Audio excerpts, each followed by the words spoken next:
Defense is one of the most important aspects of boxing. One thing boxers like Floyd Mayweather and Canelo had in common was their exceptional defense. A well-rounded boxer needs good defense in order to win a fight. This video covers everything you need to know in order to improve defense for boxing. Some of these tips even apply to mixed martial arts. So let's break down defense into 5 parts and cover them in depth. The first one is head movement. Head movement is the most important thing you need to master in order to get better at defense. To improve head movement, the best ways are shadow boxing while using a slip line and using a slip bag. To make a slip line, all you need is boxing wraps, and you need to tie them across your room or the boxing ring and start doing things like rolling and throwing some boxing combinations with it. To use a slip bag, you need to punch it, and when it comes back you should slip and use your footwork to pivot and move around quickly. Mitt work is also an effective way to improve your head movement because you will have to move around fast and react to the mitts by slipping or rolling or blocking it. The speed and intensity of mitt work can be adjusted, which makes it a very effective way to train your head movement. Additionally, doing partner drills can also help with your head movement because you will be up against a real person who will be throwing punches at you with moderate intensity. It is similar to light sparring, so it can certainly help with your head movement.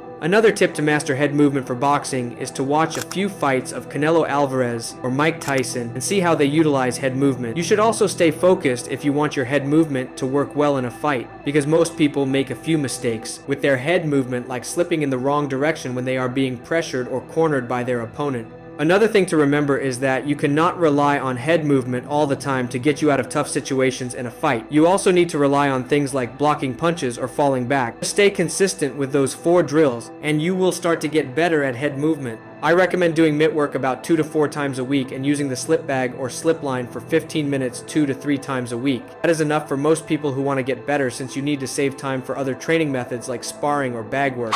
So the second important part of defense is your footwork and stance. Your footwork and stance are the foundation of boxing. Good footwork can help you to move around your opponent and get away from fast punches coming at you. In order to improve your footwork, you need to get in a proper boxing stance and learn how to move front, back, and sideways without making mistakes. Ladder drills can also be an effective way to improve your footwork speed.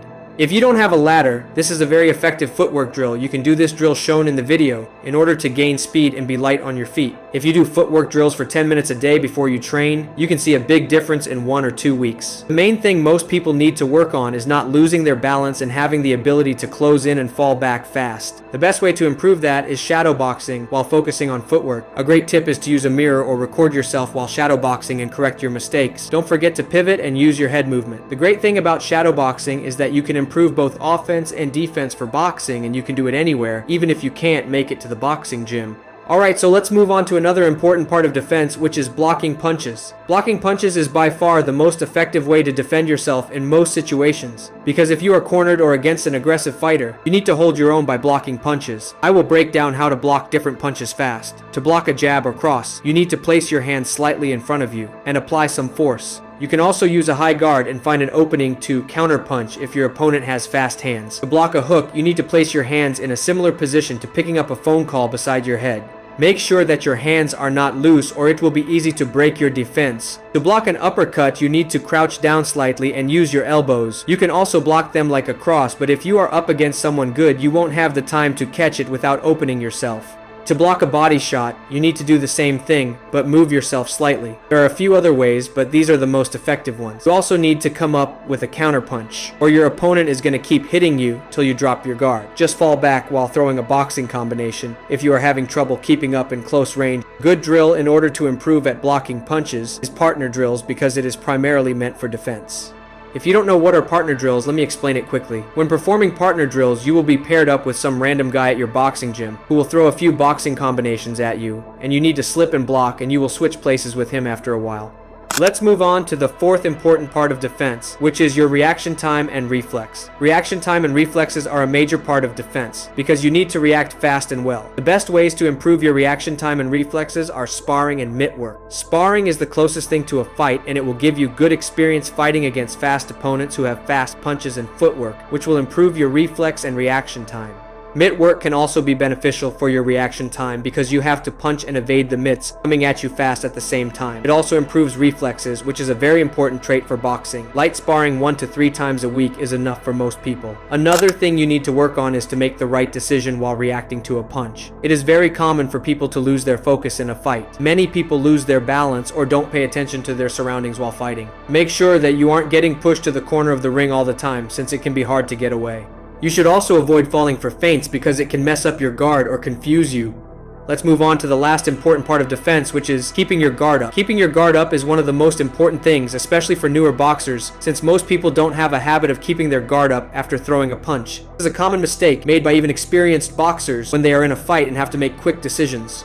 Most people make the mistake of dropping their guard completely after throwing a hook or a body shot. When you throw a punch, you should always have your guard up, especially in close range. If you maintain a good distance, it is not always necessary, but most of the time, you'll be relatively close to your opponent in a fight. The best type of guard to keep if you are an orthodox or a southpaw boxer is to keep your lead hand slightly in front of you so you can throw jabs faster and keep your rear hands close to your face. Make sure that your body is not completely open. You should also learn how to keep a high guard, which can be useful in a fight to protect your face. If you start sparring, you will start to build the habit of keeping your guard up when needed. Alright, so let's talk about a few additional things that can help you with your defense. The first one is using the jab well. Using the jab can be very effective since it can slow down your opponent, and if you are good at it, you can fall back easily if an opponent is charging at you. It can also help you control the distance in your fight, which can be useful if you are tired and need time to recover. It might not be a major part of defense. It can certainly be useful while sparring or fighting. To improve jabs, best thing you can do is practice it on a heavy bag and try to get faster each time. Another thing that can help with your defense is improving your strength and durability. Your strength and durability determines how many punches you can take, and if you have good durability, you can keep your guard up for a longer time while getting hit. To improve strength and durability, the best thing to do is strength and conditioning. You should try to have decent strength and muscle in order to be durable. The best exercises are pull-ups, bench press, push-ups, and squats. You also need to train your core by doing a lot of crunches and leg raises. You should also try to decline crunches with weights because it can strengthen your core better than most exercises. It can also help you survive powerful body shots. Durability can also be gained as you get hit in your sparring sessions and fights. You get punched a few times, you will start to get used to it. The last thing that can help you with your defense is your ring intelligence. You need to be able to adjust yourself according to the situation you are in. You need to be able to anticipate your opponent's next move and change your position. Ring intelligence is gained through experience and training. If you have trained for over a year, you should have a good understanding of what to do in different situations and when to do it. Many people get confused whether they should slip or block sometimes, and they do the wrong thing and it gives their opponent a good chance to knock them down. At last, shadow boxing while focusing on defense can be very useful. A lot of people don't focus on defense while shadow boxing, and they just try to look tough while throwing Mike Tyson's boxing combination they found in an edit or something. You should incorporate things like slipping or visualize an opponent in front of you, since it can help you improve your defense. If you just focus on these drills, you will gradually get better at defense for boxing or mixed martial arts. And if you want a complete guide for head movement, you can watch the Head Movement Mastery Guide. On my channel, it is short, and it can help you with head movement.